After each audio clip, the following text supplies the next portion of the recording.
Welcome to the grand narrative of Mogadishu, the city once hailed as the Pearl of the Indian Ocean. Nestled on the Horn of Africa, this city boasts a rich history that dates back to the 10th century. Mogadishu was once a bustling trade hub connecting Africa, the Middle East and Asia.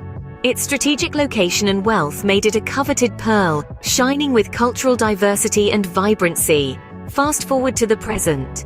After years of conflict, Mogadishu is on a path of reconstruction. Emerging from the ashes of its past, it's a city rebuilding itself, brick by brick, story by story. But the road to recovery is long. The city needs continued support for its regrowth, for the restoration of its historical sites, and for the revival of its once vibrant economy.